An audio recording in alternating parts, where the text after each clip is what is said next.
Bom dia, boa tarde, boa noite.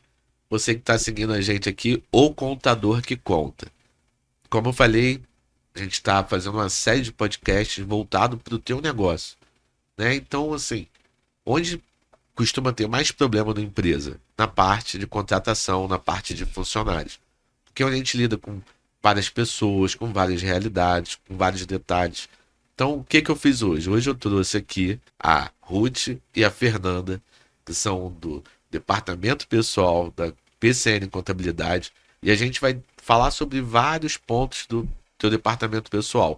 Então, você que achar relevante, se inscreve no canal, compartilha, manda para seus amigos, que a gente vai tirar muita dúvida que com certeza você tem aí.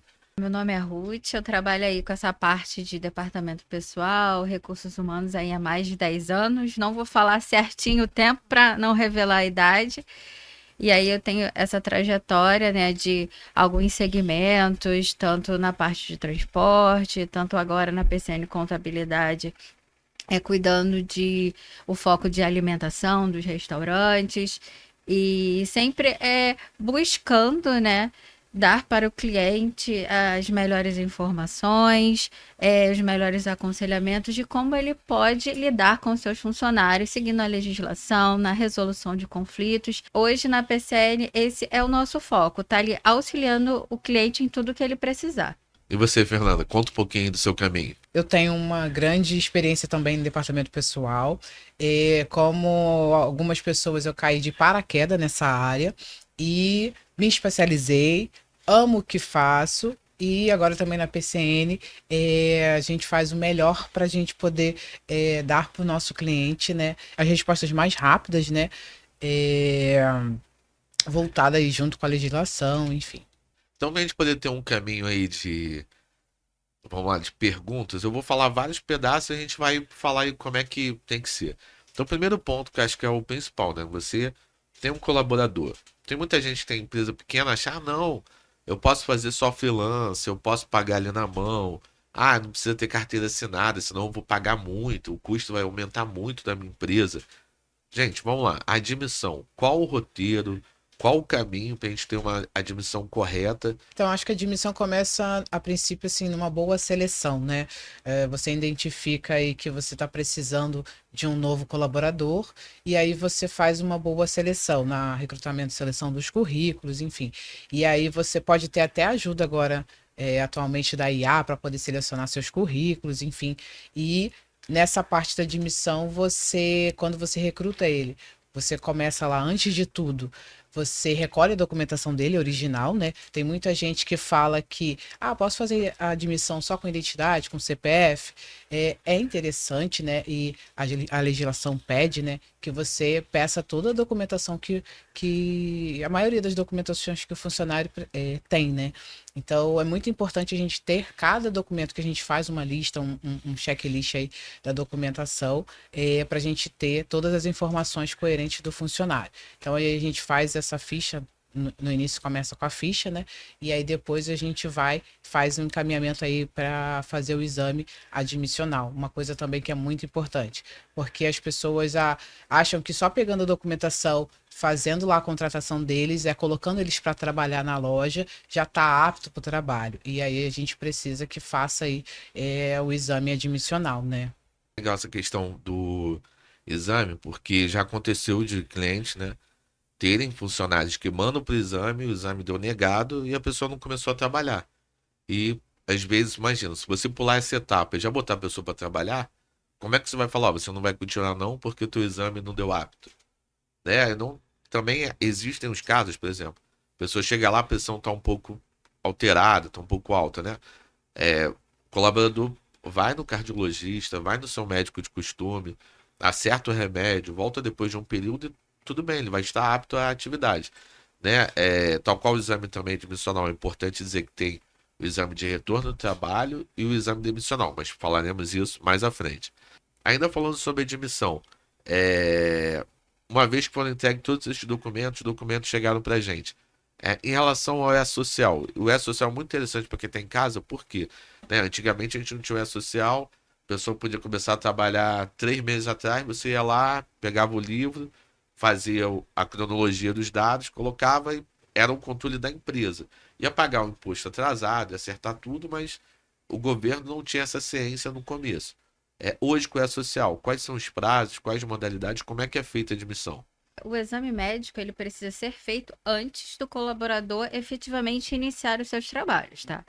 E aí, tendo toda a documentação e tendo o exame pronto, aí a gente parte para a parte de registrar e mandar para o social. Precisa ser feito com, no mínimo, um dia antes da pessoa iniciar. A pessoa vai iniciar amanhã, a gente tem que cadastrar hoje, tá? Esse cadastro precisa ser feito, precisa ser aceito e validado pelo social. Caso a pessoa comece a trabalhar e você não faça esse registro na data, tem a previsão da multa, tá? Ainda tem a questão da multa por reincidência. Se você fizer uma vez, vai ser o valor X. Se você continuar fazendo, ainda vai entender-se que há reincidência e a multa ainda vai ter um valor maior. Então, é muito importante esse cuidado de ter a documentação do exame dizendo que a pessoa está apta, tá? Que está com a saúde ali boa para iniciar os trabalhos e fazerem servindo o prazo de até um dia antes. Pode ser feito 5 dias, pode ter essa antecedência, mas é importante que no dia anterior do início a pessoa tenha sido registrada e enviada para o social. Funcionário entrou, agora é funcionário. Vamos ter lá a primeira folha de pagamento. Qual o prazo para pagar a primeira folha? O mês, né? A gente está no mês de setembro. A folha de setembro, a gente tem até quando para pagar aí, de acordo com a lei? É o 5º dia útil de outubro. Perfeito. Importante também, dia útil, sábado conta? Conta. Para fins de pagamento de salário, conta como dia útil. Por que conta? Primeiro que está previsto em legislação. A única coisa que não conta como dia útil são feriados e domingos, tá? A gente tem essa previsão. E também nós temos trabalhadores que efetivamente trabalham no sábado. Tudo bem que trabalham os domingos, mas tem a questão do expediente bancário. Então conta sim o sábado. E sem contar que geralmente durante a semana a gente já paga as 44 horas, que seria essa previsão do sábado, o pessoal que Contando trabalha sábado. aquele pedacinho, né? Então, pô, bacana, quinto dia útil. Adiantamento, obrigatório, opcional, Então, tem muitas convenções coletivas que determinam esse adiantamento, tá? Então, uma coisa que a gente anda muito, a gente anda com a legislação, com a CLT, e a gente também visa muito a questão dos sindicatos. Porque aí os sindicatos, eles estabelecem as convenções coletivas e nelas eles dão alguns segmentos que a gente precisa ser fiel, né? Em cada tipo de ramos, né? De atividade. Então, a gente tem que dar uma olhada lá no sindicato, porque tem muitos sindicatos que definem esse adiantamento aí. Tanto no dia 15, no dia 20, 40% aí do salário bruto. boa, e legal a gente falar a questão do percentual, porque também não tem uma norma, né, uma lei que diz que na hora do salário você tem que receber um mínimo ali. Vocês podem falar um pouco sobre isso, porque tem gente que não tem essa ciência. Às vezes o funcionário vai lá, recebe R$ 2.000, aí pede um vale de 1.500. Aí quando vai receber o salário, ou é zerado ou é muito pouco, porque tem os encargos, tem os descontos. Poderiam falar um pouco sobre isso? Então, é muito importante você ter cuidado nessa questão do pagamento do funcionário, porque primeiro tem essa questão do adiantamento. Tem gente que já recebe esse adiantamento. Então, ele recebendo aí o percentual, geralmente de 40%, também temos que dar uma olhada no que diz na convenção, mas vamos dizer que é 40%. Então, no final do mês, ele já vai receber 60% do salário. Se você ficar fazendo adiantamentos, algum tipo de vale, chega no final do mês, o funcionário não vai ter o que receber, porque nós já temos os descontos legais. Tem imposto de renda, tem INSS. Então, é muito importante ter o cuidado e garantir que o funcionário receba no final do mês 30% do salário, tá? Então, é muito importante essa questão dos cálculos, de não ficar dando adiantamentos, vales, tendo em vista que já tem essa previsão do adiantamento e que ele precisa receber 30% do salário. Exato, 30% é o mínimo, tá, gente? Porque tem empresa que não dá vale, ele vai receber os 100% do salário menos os descontos. E tem empresas que o percentual é até menor, a convenção prevê um adiantamento menor. E existe a opção do funcionário também falar, olha, eu não quero adiantamento. Se eles expressar isso de forma formal ali para a empresa, também é essa possibilidade. Funcionário, é bom que são assuntos que a gente tem no dia a dia, né? Então, atraso de funcionário. qual a conduta que a empresa deve ter, quando é atraso, a partir de que minuto, a partir de que coisa, e o que que a empresa pode fazer como uma resposta formal a esse atraso, qual a penalidade que existe a respeito disso. O atraso é previsto, são de 5 minutos, né? A tolerância. Tanto para entrada quanto para a saída. E também nos intervalos. A gente tem essa previsão de 5 minutos. Passando, a pessoa atrasou 6 minutos, já é considerado atraso, tá? Então, pode sim efetuar o desconto. Então, é uma das penalidades. Vai ser descontado o valor que a pessoa atrasou. No caso de residência, pode haver advertências. Se o funcionário continuar, mesmo depois de advertido, e verbalmente, advertido por escrito, dar uma suspensão também, porque ele não está cumprindo a parte do contrato de trabalho dele, tá? O contrato firmado entre as partes inclui a pontualidade. Meu funcionário para chegar às 7 horas da manhã, chegou às 8. Ele pode trabalhar? Ele se apresentou para o trabalho, então ele pode trabalhar sim e pode ter o desconto das horas. Beleza, menos 1 hora naquele dia. Isso. E se no dia seguinte ele fizer isso de novo, num período curto de tempo, eu posso dar uma advertência ou uma suspensão pela reincidência no mesmo erro, vamos dizer assim, na mesma conduta não adequada a um funcionário? O ideal é que as penalidades elas vão aumentando. Por exemplo, fez a primeira, você adverte verbalmente. A segunda, por escrito. A terceira, você pode dar outra advertência por escrito ou pode dar uma suspensão de 1 dia. Porque aí você mostra que aconteceu uma vez, pode acontecer. Aconteceu outra vez, olha. Então, vou tomar aí vou punir o funcionário, vamos assim dizer, de uma forma maior e ir aumentando. Sim. Tá? Conforme a mesma falta continue acontecendo. Isso é importante dizer, gente, porque muito dono de negócio fala, não, se o funcionário chegar atrasado, vou mandar ele de volta para casa. Não é permitido, ele tem que trabalhar naquele dia. Mas também o funcionário, se ele tiver essa conduta repetida, assim como a Ruth falou, ele está infringindo as regras da empresa, as normas da empresa, ao horário estabelecido em contrato de trabalho. Então ele vai sofrer as penalidades, chegando num caso extremo de recorrência e de repetição e de, vamos dizer assim, faltar esfera, ele pode ser até mandado embora por justa causa, pelo acúmulo de dias chegando atrasado. Então, uma vez obedecido, toda essa gradatividade de formalização, né? A advertência verbal, depois a escrita, depois uma possível suspensão, até chegar, se for necessário, mas provavelmente não, ele vai se adequar ali ao horário da empresa, né? A empresa já, quando a pessoa vem para trabalhar, ela já sabe o horário que vai trabalhar. Então, é uma questão realmente de adequação. Uma coisa aí muito, muito também complexa, que a maioria dos donos de estabelecimento acaba ocorrendo, em relação à gravidez de colaboradores. É algo normal que acontece, graças a Deus, senão não nasceriam novos seres humanos. Mas, uma vez que você tem uma empresa, você tem um funcionário e conta com ele naquela função. Quando a pessoa está grávida, tem a questão de licença e outros detalhes. Mas, assim, qual a responsabilidade da empresa em relação à gestante e como a gestante também tem que se portar perante a empresa aí, de acordo com as normas? Então é engraçado que a gente, de vez em quando, a gente recebe umas notificações, né, dos nossos clientes falando, olha, minha empregada está grávida, o que que eu faço?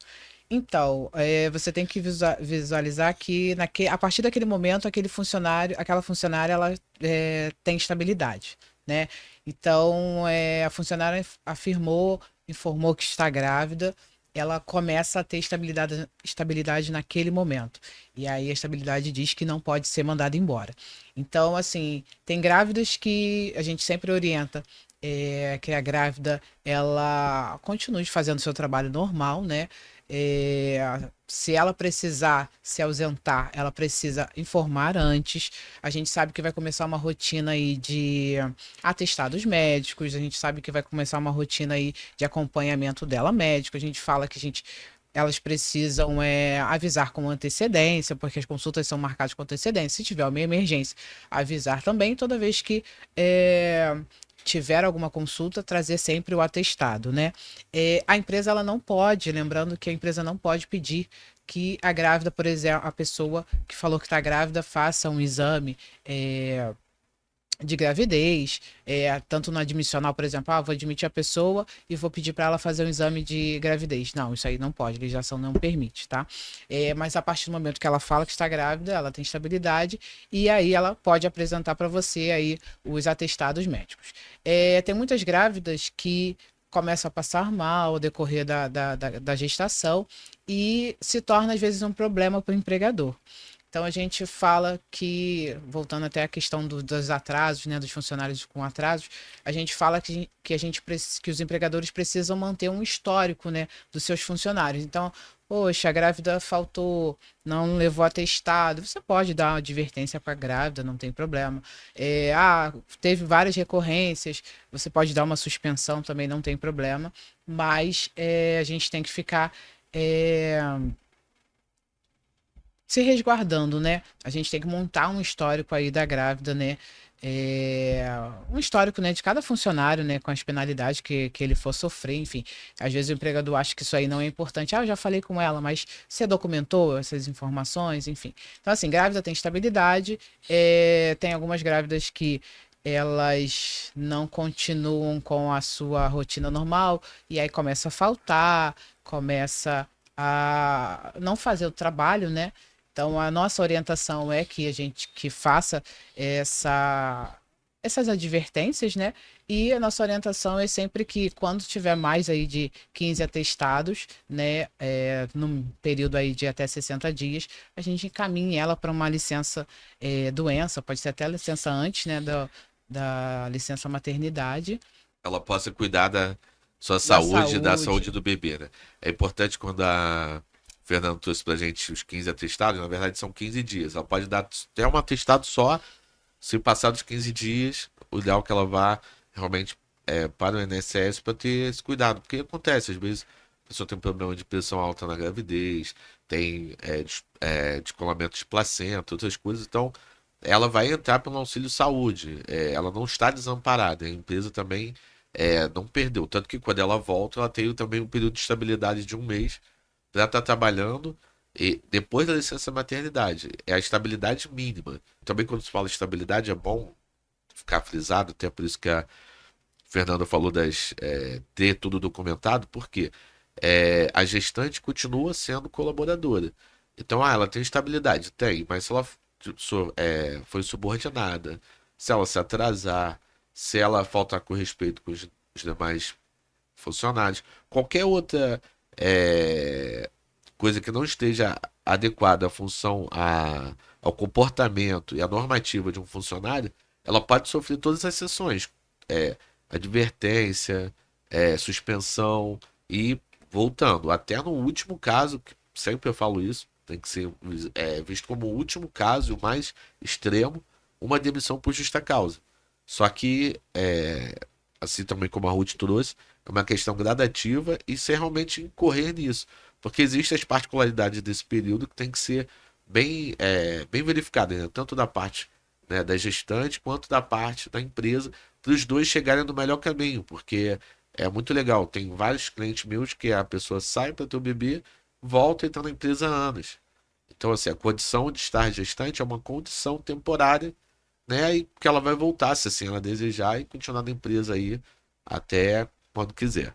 Algo legal também, que eu já até comentei no outro podcast, mas queria que vocês trouxessem a visão de vocês, né?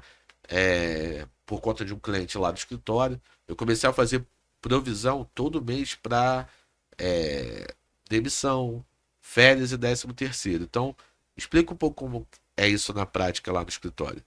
Então, a questão da provisão é um cálculo de quanto o funcionário tem a receber de 13º ou de férias, né? Geralmente são esses dois tipos de provisão que nós fazemos.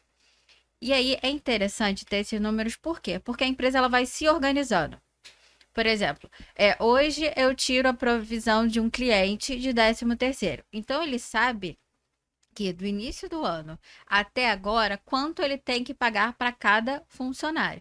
E como a gente envia mês a mês, ele consegue fazer esse acompanhamento dos avos, sabendo quanto ele tem que pagar mês a mês. Então, caso ele tenha condição e queira, ele pode estar separando esse valor mês a mês, que aí no final do ano ele não vai ter aquele baque financeiro de que vai ter que pagar o 13º sem estar preparado, porque ele vai acompanhando gradativamente o aumento desse valor. Então é muito interessante por conta disso. E de férias também.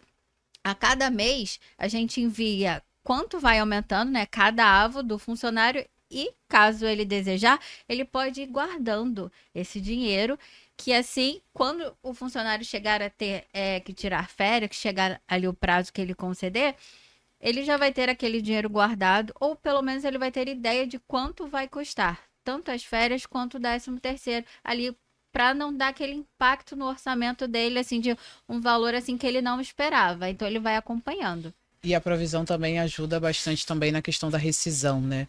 Quando às vezes você do nada quer demitir um funcionário, e aí você consegue lá na provisão você consegue ver lá, os avos de férias, quantos eles têm, quantos avos de férias tem, quanto avos de 13º tem.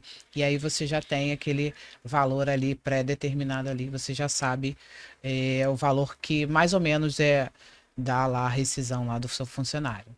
Se você que tem um negócio, mas eu só tenho 2 funcionários. Mas eu garanto que quando chega em dezembro você fica desesperado aí. Como é que eu vou fazer para pagar o 13º, né? Em novembro, primeira parcela? Então, assim, se todo mês você já tem aquele valor, como a Ruth bem trouxe, quem consegue ter essa disciplina financeira e essa organização de caixa para já deixar reservado, quando chegar em novembro não tem novidade. Em dezembro é a mesma coisa. Mas mesmo que você não tenha toda essa organização, quando chegar em outubro, você já sabe quanto você deveria ter. Então você já está à frente de quem vai esperar chegar em novembro com o boleto na mão. Então, assim, isso, volto a dizer, foi um cliente que me demandou uma vez e acabou que entrou na rotina, porque eu vi que com essa solução a gente ajudava várias outras empresas, vários outros negócios. Então a gente manteve isso. Tem a provisão de férias, 13º, e algumas empresas a gente faz a provisão de demissão também. Não é algo legal porque é algo legal que eu digo assim, não é algo tão usual, porque geralmente a gente não trabalha achando que a empresa vai fechar, né? A gente trabalha para a empresa ser eterna. Mas existem alguns segmentos, construção civil, até algumas da área de alimentação mais voltados para eventos, que sabem que quando acabar aquele período, aquele contrato, vai ter que demitir todo mundo. Então a gente também faz esse serviço lá. É, Continuando nossa conversa aqui, queria trazer que vocês trouxessem para nós as novas fiscalizações e meios de comunicação do Ministério do Trabalho com as empresas. Então, a gente tem algumas coisas bem fresquinhas aí, né? A gente teve uma atualização no e-social, e aí com essa atualização no e-social tiveram algumas divulgações, né? Alguns afastamentos que a gente já tinha, né? Mas aí não estava concretizado, não estava formalizado, né? Então a gente tem hoje aí o novo afastamento, que o Código é 43, que ele fala sobre a prorrogação por mais 60 dias das gestantes, né? Da licença maternidade para quem tem filho com deficiência, e aí tem esse novo código aí, né? Esse novo benefício, né? Para as gestantes, né? Para as lactantes, né? Que tem aí um problema com a criança, enfim, aí antes não tinha essa prorrogação, então aí prorrogação de 60 dias. Tem aí também a nova rúbrica também, que é o Código 44, quando o empregado ele dá uma rescisão por indireta na empresa, e aí a gente não sabia como a gente informar isso ao e-social, porque na prática, né, no dia a dia, o funcionário vai e só notifica a empresa que abriu uma reclamação trabalhista, não vai mais trabalhar, e a gente no DP a gente ficava às vezes alheio, né, essas informações. Antigamente a gente colocava lá no nosso sistema, lá enviava para o e-social licença sem remuneração, e aí agora, a partir de agosto, a gente tem essa nova rúbrica aí, que é o 44, que aí é a licença mediante a reclamação trabalhista na modalidade de rescisão indireta. Dentro dessa sopa de letrinha aí, O que que é o DET? É o domicílio eletrônico trabalhista, tá? Ele veio para ajudar o E-Social, né? O E-Social a gente tem a unificação de todas as informações da Folha e nessas informações ele é uma comunicação entre a empresa e o governo, né? Então o governo vai lá e olha o que que a gente informou lá no E-Social e aí notifica a empresa. De uma forma mais rápida, né? De uma forma mais Direto, né? pontual, né? Mais direta, as coisas que a empresa precisa saber. Por exemplo, a gente tem informações lá do DET que aparece referente ao FGTS digital. O seu FGTS está em atraso, aí aparece lá uma notificação lá no DET. A questão aí do crédito trabalhador, que é uma coisa nova também. O funcionário pegou crédito, teve adesão ao crédito trabalhador. Aí a gente vê lá na notificação lá no DET também. A gente tem um caso também da empresa ter uma visita física, né, de fiscalização física. Foi lá na loja e tal. E aí eles fizeram uma notificação. Essa notificação, que tudo que eles viram lá, eles pedem a resposta lá no DET, informam lá que a gente precisa responder a notificação, que a empresa foi notificada. Então, é uma forma do governo, acho que está mais próximo da empresa, né? Da gente ter uma resposta e a gente também dá uma resposta, porque a gente recebe as notificações no DET e a gente também pode responder por lá também, por exemplo, esse tipo de notificação, né? Ou então a gente pode ir lá no FGTS digital e aí ver lá as questões lá do empréstimo consignado, enfim. Mas em relação ao crédito ao trabalhador ou empréstimo do fundo de garantia, fala um pouquinho como ele é feito e o que que isso repercute na empresa, né? O que que mudou em relação às empresas? Então, nós tivemos essa novidade, né, que é o crédito trabalhador. Inicialmente ele foi chamado de consignado, mas aí eles bateram o martelo com o crédito trabalhador. É um crédito para que os funcionários possam pegar um empréstimo consignado, né, desconto diretamente em folha, com base no valor que eles têm depositado de FGTS. Então, eles conseguem ver pelo aplicativo do FGTS, tá? E o saldo que tem lá, e eles tentam fazer a adesão desse empréstimo. E aí, mediante o valor que eles têm, eles vêm para as propostas dos bancos. E como que é feito? O banco, né, faz o depósito para o funcionário. E aí chega do dia 21 até o dia 26 para a gente a mensagem dizendo que um funcionário aderiu ao empréstimo, tá? E aí o que que a gente faz? A gente precisa lançar esse desconto em folha de pagamento, tá? Com as informações todas que chegam para a gente, valor da parcela, quantidade de parcela, tudo direitinho, ele já vem com todas as informações para a gente e a gente lança no desconto da folha, tá? E é de responsabilidade da empresa fazer esse desconto e fazer o pagamento. Esse desconto é pago diretamente na guia do FGTS mensal, tá? Salvo em motivos de rescisão. Quando a pessoa sai da empresa, a gente coloca na guia rescisória. Mas mensalmente tem que ser pago junto com o FGTS. E aí nós temos a questão de como é responsabilidade da empresa fazer o desconto e fazer o pagamento. Caso haja o atraso dessa parcela, também é de responsabilidade da empresa entrar em contato com o banco para poder fazer o pagamento, tendo em vista que esse valor já foi descontado do funcionário, tá? A empresa já descontou, então ela precisa entrar em contato com o banco, tá? Para ver a forma de como irá efetuar esse pagamento. Por exemplo, eu lá tenho a PCN. Se eu atrasar o fundo de garantia e alguém tiver com um empréstimo válido, né, lá já feito, e eu já descontei o valor do funcionário. Se eu não pagar a guia, eu vou ter que procurar o banco onde ele fez o parcelamento e eu, como empresa, tenho que pagar direto ao banco aquela parcela em atraso, correto? Correto. E também é muito importante que a gente também tem uma margem. A gente só pode descontar 35% do salário. Então a gente já falou da questão lá no início, que a pessoa tem que receber no mínimo 30%.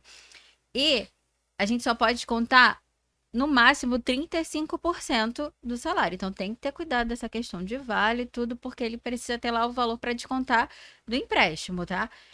Isso é muito importante. E caso o funcionário não tenha o valor para fazer esse desconto, aí sim, A própria pessoa entra em contato com o banco para quitar o restante da parcela.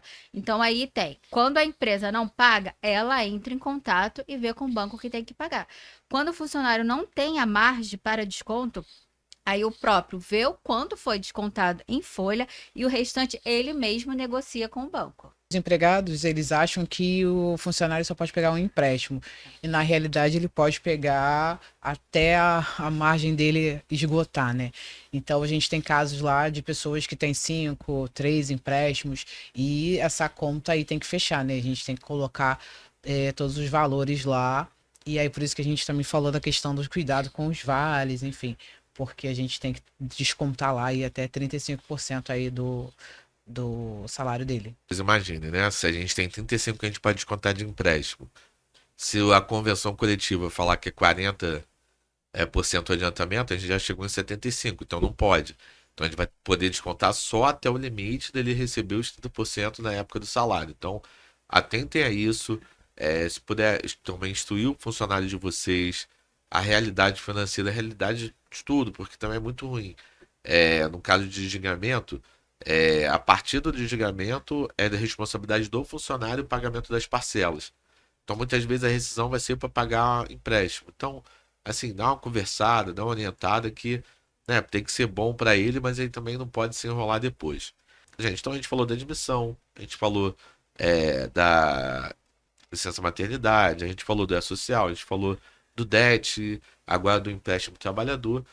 E vamos assim, teriam várias etapas aí no meio, por exemplo, boa, principalmente antes de chegar ao final. Então, em relação às férias, que tá no meio aí de todo a questão trabalhista, de todo o vínculo trabalhista, como é que funciona hoje? É só um período, pode ser dividido? Quem decide, o funcionário ou a empresa? Hoje nós temos a previsão aí das férias de poder dividir até em 3 períodos, tá? Quem decide como a pessoa vai tirar férias é o empregador, tá? A data, tudo é o próprio empregador. E pode ser dividido entre 3 períodos. Só que aí nós temos a questão de que um não pode ter menos que 5 dias, tá? E um não pode ter menos do que 14 dias, tá? Essa é a regra. E na questão da venda, a pessoa pode vender 1/3 dos dias que vai tirar. Então, por exemplo, a pessoa vai tirar 30 dias, então ela pode aí o que a gente conhece como venda, né? Só que aí no caso é abono de férias de 10 dias, tá? E o prazo de pagamento não mudou, continua sendo 2 dias antes, tá? Para o pagamento das férias.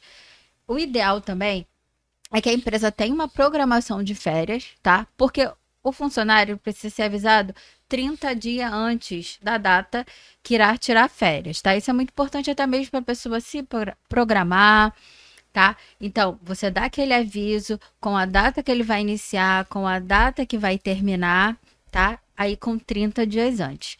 E também, aproveitando, né, com essa novidade do crédito do trabalhador, como fica as pessoas que tiram férias e que têm o desconto do empréstimo. Por quê? Porque as férias são 30 dias.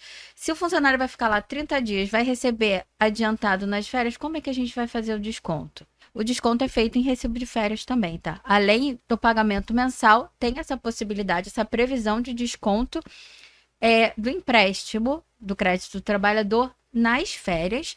E quando as férias não são de 30 dias, são, por exemplo, de 20 dias, a gente tem que fazer desconto de provisão nesse recibo de férias, tá? Proporcional ali dos dias que a pessoa vai tirar, para que haja saldo de desconto no pagamento do final do mês, tá? Bem interessante. É importante, como ela falou no final, a Ruth, que o recibo ele é feito pelos períodos que a pessoa vai tirar férias. Então, por exemplo, se ela vai tirar 5 dias agora, ela vai receber o proporcional de 5 dias.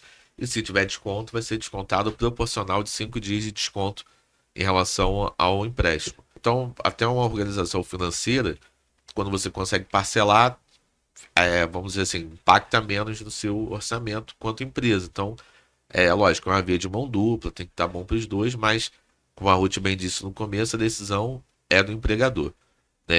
A palavra final, melhor dizendo. Para a gente estar finalizando aqui a nossa conversa, o nosso papo, né? A gente teria coisa para falar o dia todo de departamento pessoal nas empresas. Só que a gente falou da admissão, da manutenção do funcionário, da gestão, da gestante, do empréstimo, falamos das férias, agora vamos falar, infelizmente, daquele período que a gente não queria, mas já às vezes acontece, que é a demissão. Então, quais são as modalidades de demissão? O que que muda de uma para outra? Nós temos a demissão sem justa causa, tá? Que é a mais comum, quando o empregador demite funcionário, tá? Pagando a multa aí de 40% do FGTS, férias proporcionais, 13º proporcional, geralmente é a mais normal. O aviso aí pode ser tanto indenizado quanto trabalhado, tá? A empresa que está demitindo e a empresa que vai decidir a modalidade trabalhado ou indenizado ali e já vai informar o funcionário no ato do desligamento, tá? Aí nós temos o pedido de demissão, né? Que a pessoa pede o desligamento e ela também pode dizer se irá trabalhar ou se irá indenizar a empresa. Então a empresa tem essa opção sim de descontar o aviso prévio, tá? Do funcionário. Tem empresas que não descontam, mas o mais comum é descontar porque se a empresa estivesse mandando embora, ela iria pagar. Então vamos dizer que fica equilibrado para as duas partes. Temos aí também a demissão por justa causa, tá? Que é quando o funcionário ele comete uma penalidade grave ali no exercício da sua função, tá?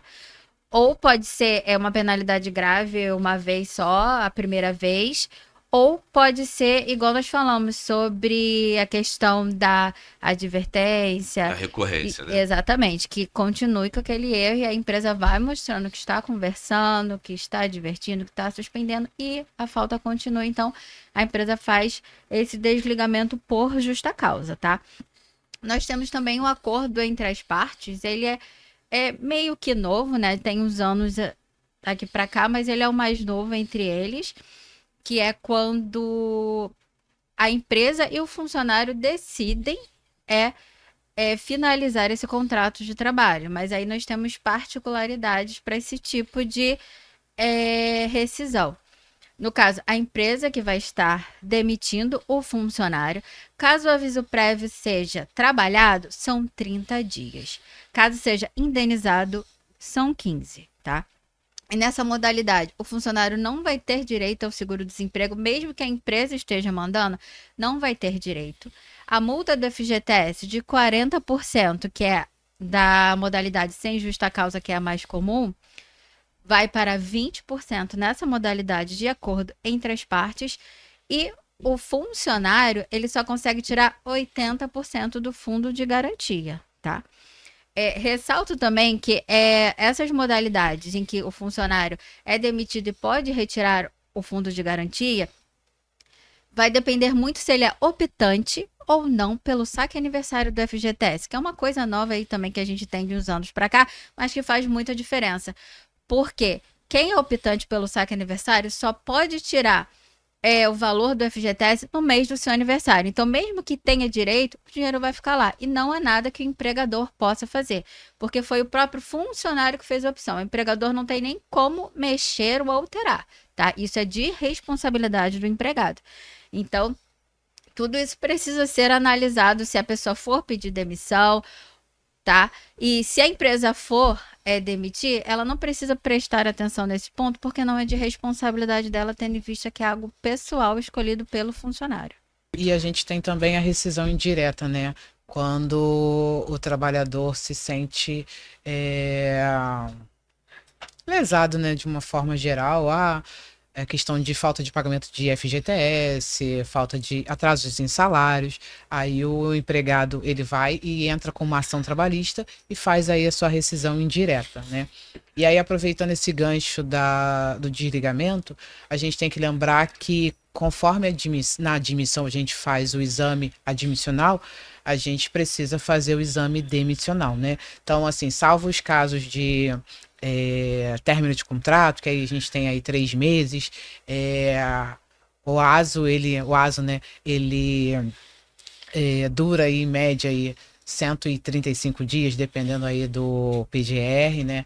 E aí a gente precisa que o funcionário faça esse exame demissional. E lembrando também que o pagamento aí da rescisão, ele precisa ser em aí até 10 dias, né? A gente conta aí com a data da saída, mais 10 dias, mais 9 dias, né? E aí tem que pagar esse funcionário e a gente precisa fazer a homologação desse funcionário. Atualmente a gente não faz a homologação mais no sindicato, salvo os casos especiais, como pessoas que pediram demissão com estabilidade, mas a gente precisa fazer a homologação desse funcionário. Então, assim, as pessoas acham que a homologação era uma coisa de bicho de sete cabeças, mas a homologação nada mais é você apresentar toda a documentação da rescisão do funcionário, os documentos demissionais, quanto a rescisão, quanto o extrato dele do FGTS, quanto o formulário dele do seguro-desemprego e também os comprovantes de pagamento da rescisão. E assim como a admissão que a gente envia para o E-Social, a rescisão também. E a gente tem esse prazo aí de 10 dias também para enviar a rescisão e pode sim ser passível de multa também, como a admissão. Gente, como eu falei, a gente teria assunto aí para passar, sei lá, um dia inteiro e ainda faltar assunto pra gente falar de DP, porque é muito vasto. Tentei trazer para você o que é relevante, tentei trazer para você o que é novidade. Se você gostou do nosso conteúdo aqui, siga a gente, PCN Contabilidade no Instagram. Siga o nosso canal, né? Se inscreva, coloque no sininho para lembrar quando tiver novas publicações. O Contador que Conta. O Contador que Conta. Agradeço aqui demais a Ruth, a Fernanda, que estão aqui comigo hoje. Em breve, um novo podcast. Um abraço, até a próxima.